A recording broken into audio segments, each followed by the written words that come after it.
Eu sempre fui atraído por lugares abandonados. Talvez pela sensação de mistério que eles carregam, ou pela adrenalina de explorar o desconhecido. Foi assim que, junto com meus amigos, decidi visitar a Casa das Sombras, um antigo edifício no fim da cidade, onde diziam que as pessoas desapareciam sem explicação. Mas o que encontramos lá, eu jamais poderia imaginar.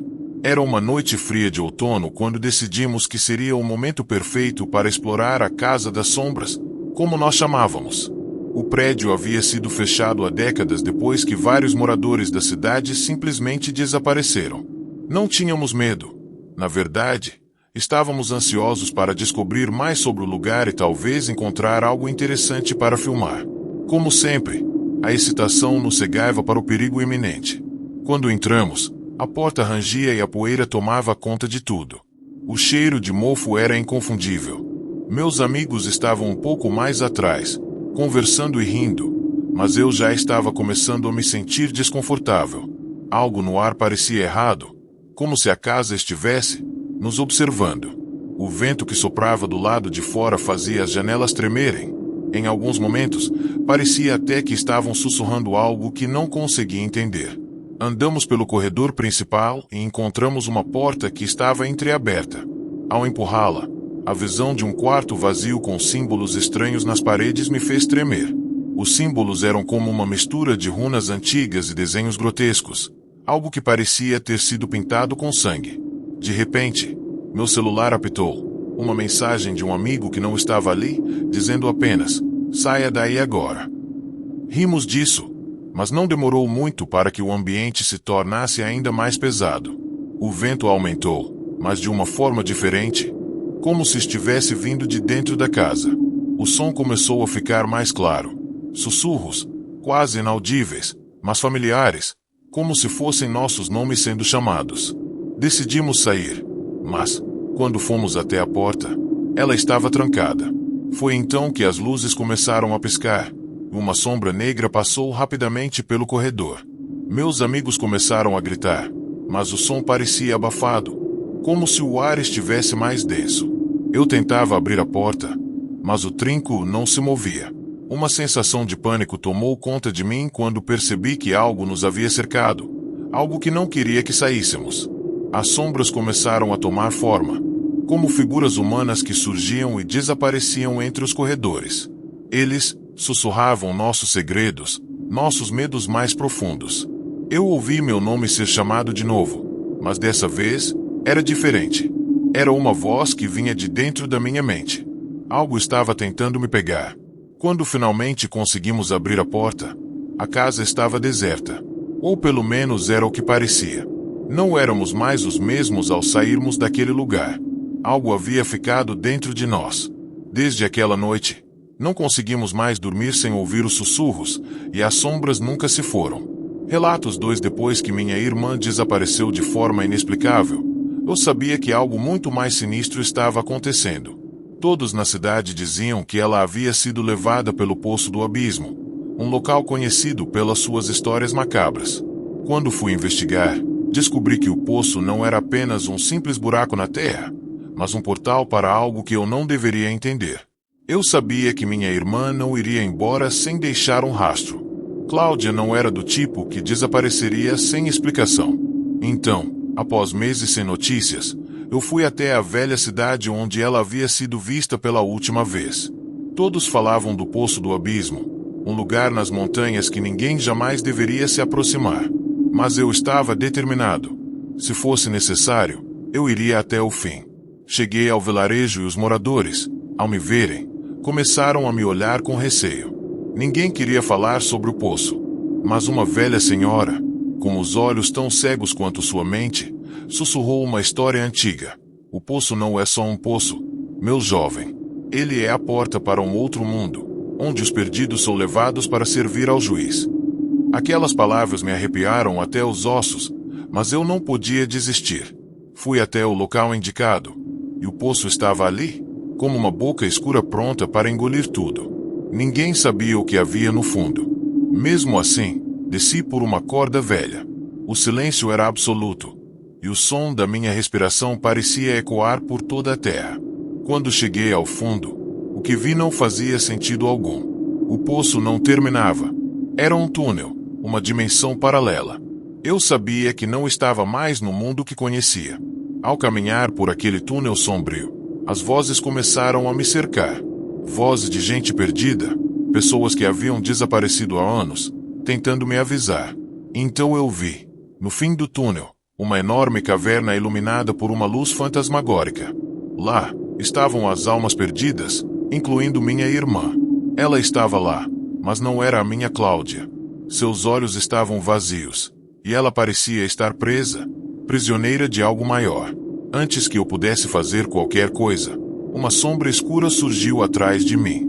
Você também é um perdido agora, disse uma voz gelada. Quando tentei fugir, percebi que o túnel estava se fechando. O poço me havia aprisionado. Agora, aqui estou, preso entre dois mundos.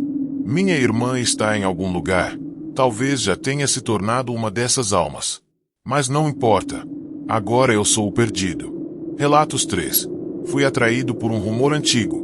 Uma história sobre um vilarejo onde todas as mortes e desaparecimentos são decididos por um relógio antigo que marca a hora do juízo final. Fui para lá, sem saber que eu seria o próximo a ser julgado. Eu nunca acreditei em lendas. Sempre achei que as histórias sobre os horrores de lugares esquecidos eram só histórias. Mas quando ouvi falar sobre o vilarejo de São Morpheus e o misterioso relógio do juízo final, minha curiosidade me levou até lá. Diziam que cada 100 anos, no vilarejo, o relógio soava a hora final, e o juiz aparecia, escolhendo quem viveria e quem morreria. Cheguei ao vilarejo numa tarde cinza, e desde o momento em que entrei, percebi que algo estava errado. Ninguém sorria. As pessoas me observavam com olhares vazios, como se soubessem algo que eu não sabia. Aquele lugar estava estranhamente quieto, mas o relógio, no centro da praça, estava ticando sem parar. Naquela noite, o relógio soou. Era a hora do julgamento.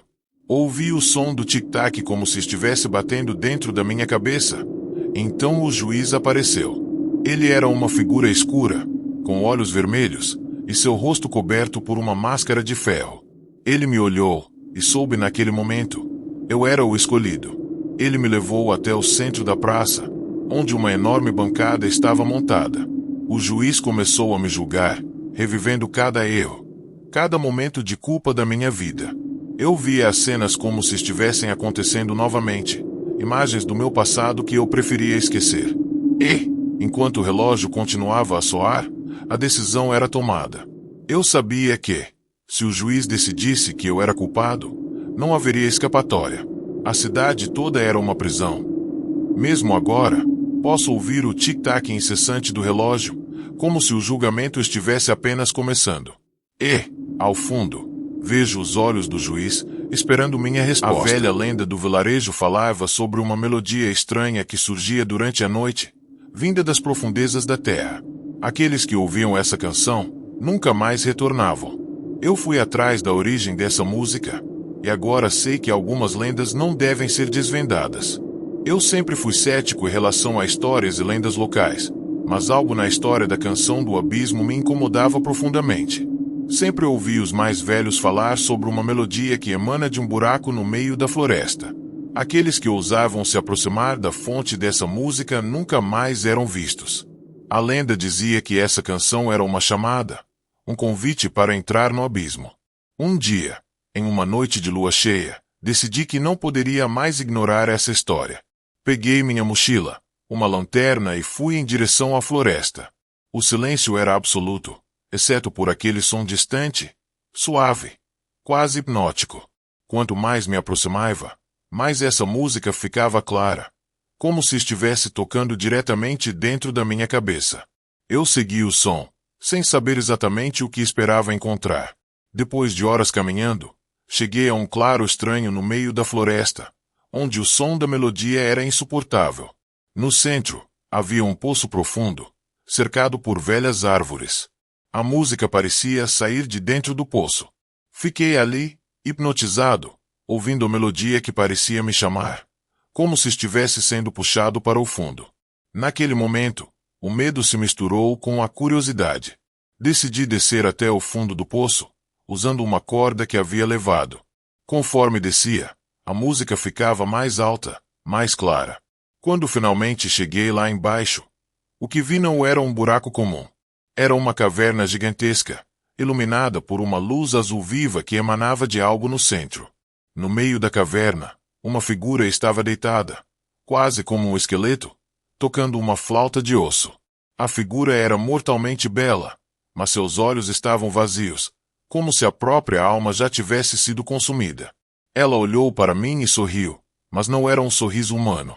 Quando ela levantou a flauta novamente, o som que saiu dela não era uma melodia, era um grito, algo que rasgava minha mente. Tentei correr, mas a música não parava. Eu não conseguia mais sair. Agora, eu sou uma parte da canção. Meus gritos, mesclados àquela melodia, ecoam pelas profundezas, e nenhum ser humano jamais ouvirá novamente. Mas eles virão. Eles sempre virão. Relatos 2. Um velho retrato, encontrado em um mercado de pulgas, começou a aparecer em meus sonhos.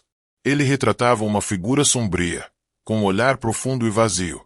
Mas o mais estranho é que, ao longo do tempo, eu percebi que a figura do retrato estava mudando. E eu estava começando a ser engolido por ela. Sempre fui fascinado por itens antigos, especialmente retratos. Um dia, em uma pequena loja de antiguidade, encontrei um quadro que me chamou a atenção. O retrato era de uma figura vestida com roupas antiquadas, de um homem com olhos escuros que pareciam olhar diretamente para minha alma. Ele me observava de forma tão intensa que me sentia desconfortável, mas não consegui resistir e o comprei. Nos primeiros dias, o quadro ficava apenas em meu escritório. No entanto, algo começou a mudar. Eu sentia uma presença estranha quando estava perto dele. Não era apenas uma sensação de ser observado, mas de ser consumido. À noite, eu via aquele homem do quadro em meus sonhos, e ele parecia cada vez mais real. No começo, ele apenas me observava, mas depois começou a se mover, a me chamar. Suas palavras eram fracas, mas seu olhar era forte. Ele queria algo de mim. Eu comecei a notar algo ainda mais perturbador. O homem no quadro parecia estar se transformando. Seus olhos ficavam mais intensos, mais vivos. Em uma noite, quando fui olhar o retrato, vi algo que me fez congelar de medo. O homem não estava mais no quadro. Sua imagem estava se estendendo para fora da moldura, como se estivesse tentando sair. A cada noite, ele ganhava mais força, e eu sentia como se ele estivesse me puxando para dentro da moldura. O medo me consumiu, mas eu não podia parar de olhar para aquele quadro. Até que, finalmente, na noite mais escura, ele me capturou. Agora, eu sou o homem na pintura. E a cada dia, alguém o levará para casa. Eu sou o retrato, e você é o próximo a me ver. Você vai perceber antes que a moldura se feche. Relatos 3. O farol da costa sempre foi uma fonte de fascinação e medo para todos que moravam perto dele. Contava-se que ninguém havia conseguido subir até o topo sem desaparecer. Decidi enfrentar o farol, e o que encontrei lá em cima me fez perceber que algumas luzes não devem ser seguidas. Eu tinha ouvido falar do farol da costa desde que era criança. Sempre dizia-se que ele tinha algo de estranho, algo que atraiu várias pessoas, mas ninguém jamais conseguiu subir até o topo e voltar. As histórias falavam de vozes que chamavam, de uma luz hipnotizante que nunca se apagava. Em uma noite sem lua, decidi que eu iria até lá. O farol ficava isolado, na ponta de um penhasco, e a caminhada até lá era longa e cheia de obstáculos. Mas eu estava determinado a entender o que havia acontecido com aqueles que desapareceram. Quando cheguei ao farol, o vento cortante e o som das ondas batendo nas rochas faziam tudo parecer ainda mais solitário. A escada que levava até o topo estava velha e enferrujada, mas funcionava. Cada passo que eu dava subindo, mais eu sentia uma pressão no ar, como se algo estivesse me observando. Quando finalmente cheguei ao topo, a visão da luz do farol era hipnotizante. Ela não era uma luz comum, parecia quase viva, pulsando de maneira estranha. Foi então que a luz começou a chamar-me. Eu ouvi vozes, sussurros que diziam o meu nome, pedindo-me para olhar para dentro da luz. A atração era tão forte que não pude resistir. Olhei para o feixe de luz, e por um momento, Todo o mundo ao meu redor desapareceu. Eu não via mais o farol, nem o penhasco. Só havia uma imensa escuridão, e então, uma voz profunda ressoou. Agora, você é um de nós. Senti minha mente sendo puxada, como se fosse engolida pela própria luz, até que não havia mais minha consciência. Agora, eu sou a luz do farol. Eu sou a voz que chama os próximos incautos. E quando você passar perto, não conseguirá resistir. Gostou? Comente e conte se já viveu algo sobrenatural.